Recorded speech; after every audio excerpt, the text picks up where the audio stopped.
Hey folks. Hey folks, Dave. Hey folks, Dave here, and I like knives. We good? No more interruptions? Ah, screw you. How big's the knife? Here we have the Spyderco Paramilitary 2 with Emerson Wave compared against the Rat Model 2. Move that back. And the 1. Here we have the PM2 compared against the Endura and the Delica.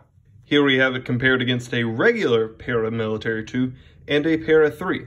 So you can see that these are in every way completely the same knife, other than the one hook. Here we have the Benchmade Griptilian and Mini Grip. And here we have it compared against some of my other Emerson waved knives, not including my Kershaw CQC collaborations. You can probably tell that this is a feature that I greatly enjoy and value in my knives.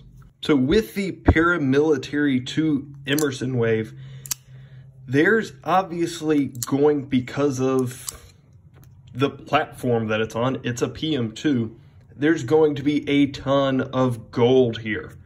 However, partially because of the platform that it's on, and because of some of the ways that it was implemented, there's going to be some garbage here too. Let's get into it.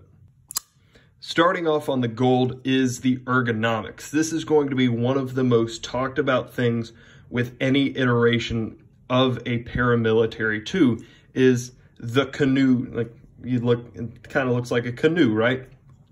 And for somebody with hands like mine, medium gloves usually, the handle is just perfect. It's so comfortable.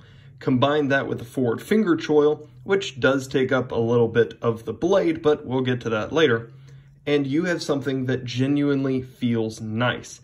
The ergonomics are detracted a little bit from the hook, with a comparison that we're going to be coming back to quite a while. With the regular Paramilitary, you can just rest your thumb there. With the Wave, you got to figure out a different way of doing it. It's just a little bit different blade style. Everything else, though, is still the same and still super comfortable. This isn't exactly a neutral handle, but neither is it exactly grooved like a minimalist. So, somewhere between a minimalist and a Puko sits this, and kind of best of both worlds, I think. Next up is the pocket clip. This is a 4-way positional, tip up, tip down, left or right. The only gripe that I have is that it's bumped down just a little bit for the lanyard tube. It's not a huge deal, just something that bothers me, especially when taking it apart. Can be a little bit of a hassle, but overall not a huge deal. It is not a deep carry pocket clip, although it is just a regular, very common in Spyderco's lineup, 3 screws. So it's not difficult to find an aftermarket deep carry clip for this if you're interested. Lynch, Northwest, etc. NXT gear, I think. 5x5 Solutions, I'm sure, has something for this. But the way that it is means that in a work scenario, it means it's a little bit easier to pick out of your pocket than, say, the lightweight here with the wire clip. There's not as much to grip on. If you're wearing gloves, having the screws here for grip makes it a little bit easier and makes it just a little bit easier to trigger that wave. The lock is obviously beautiful. It's the Spyderco patented, proprietary, that's the word, proprietary compression lock or comp lock. And it is fantastic. I'm a big fan.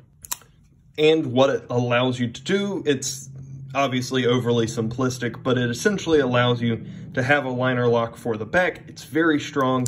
It can stand up to a ton of abuse. What I care about it most, and what most people care about it most, is that it's one-hand operational, which makes this a fully one-handed knife, which is nice.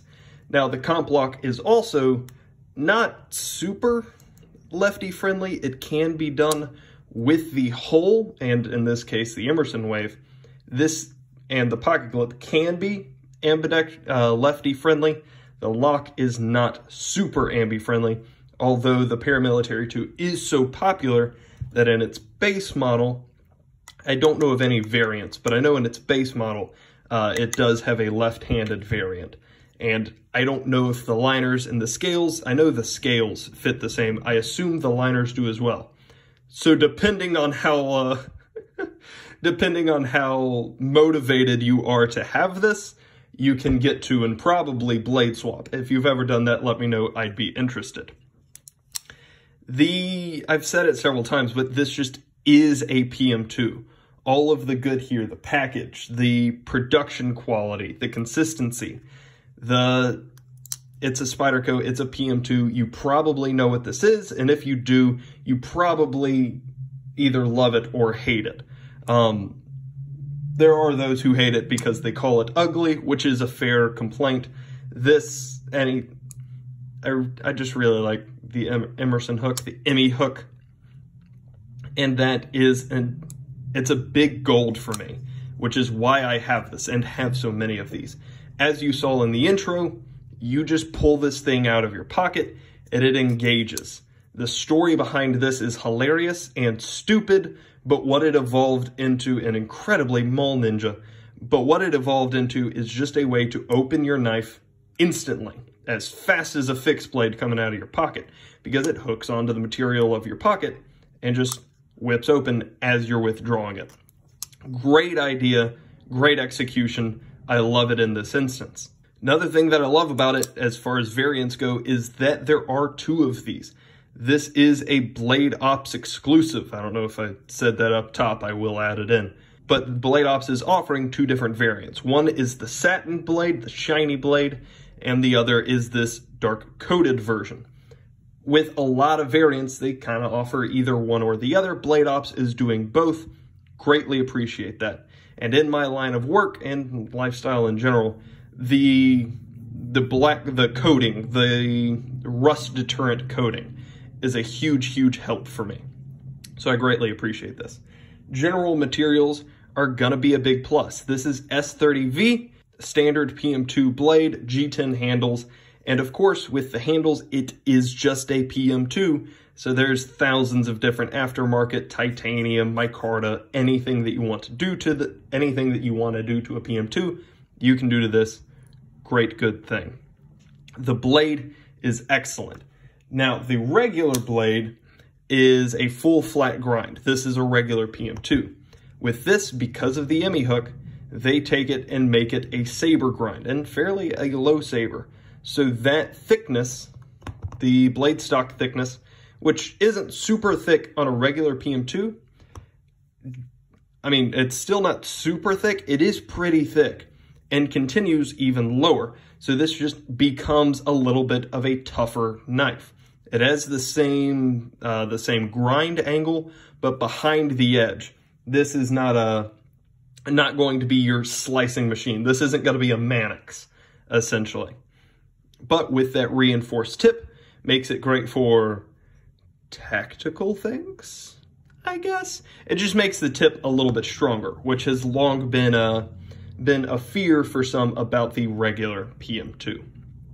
The dark logo is incredible.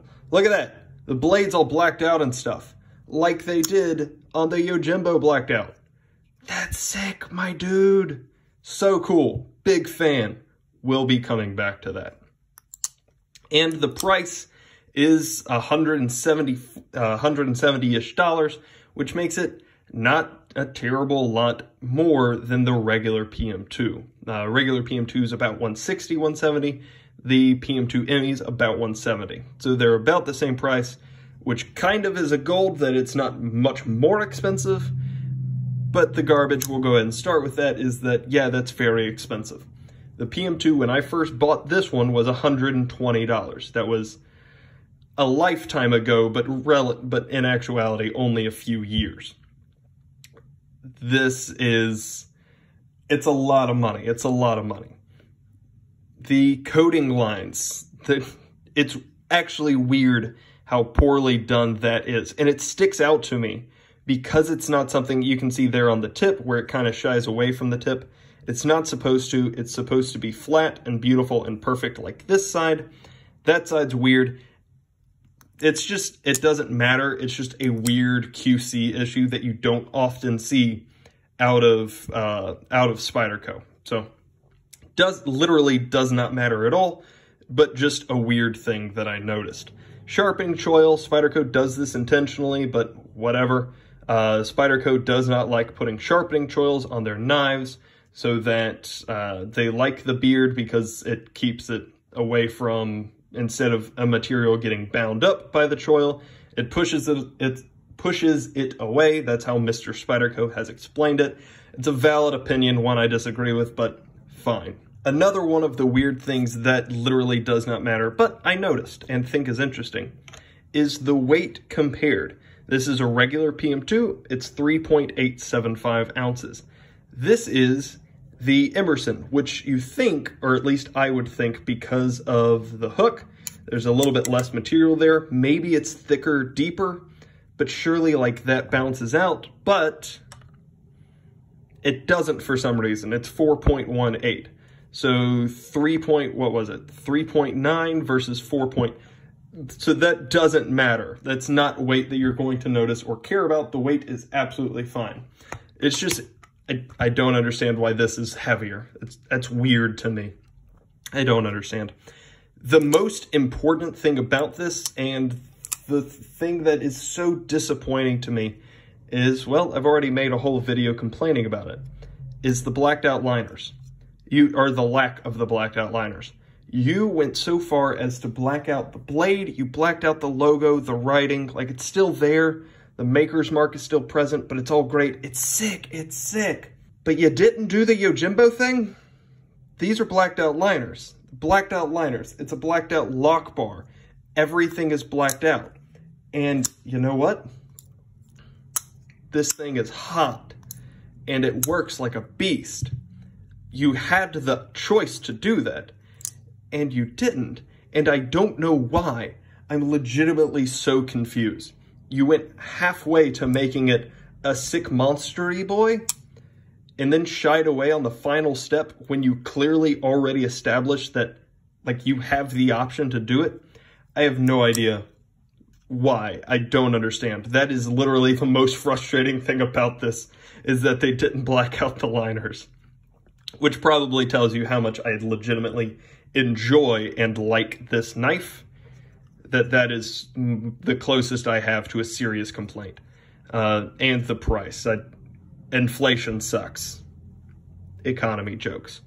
And the fact that this is an exclusive, which means that it's not more widely available. However, it isn't a short run like the Tanto was, which that is definitely a good thing. So if you want one, this will still be there on bladeops.com. They make good things. When this arrived, it came with a goofy bee drawing, so I appreciate that. Good job, guys. That is the Spyderco PM2 Emmy. It's a Spyderco PM2 Emmy. Those are two of the most beautiful things that I have found in the knife world. You put them together, you get cool things. This came out shortly before the Spyderco Tanto. I'm very excited, the PM2 Tanto. I'm very excited for what that might imply about Spyderco going forward.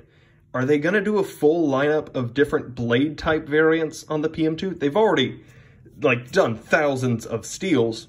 Let's do some weird stuff, man. Where's that PM2 Warncliffe? Where's that LC200N, make the PM2 a dive knife? Where's the, I don't know, the rescue tip?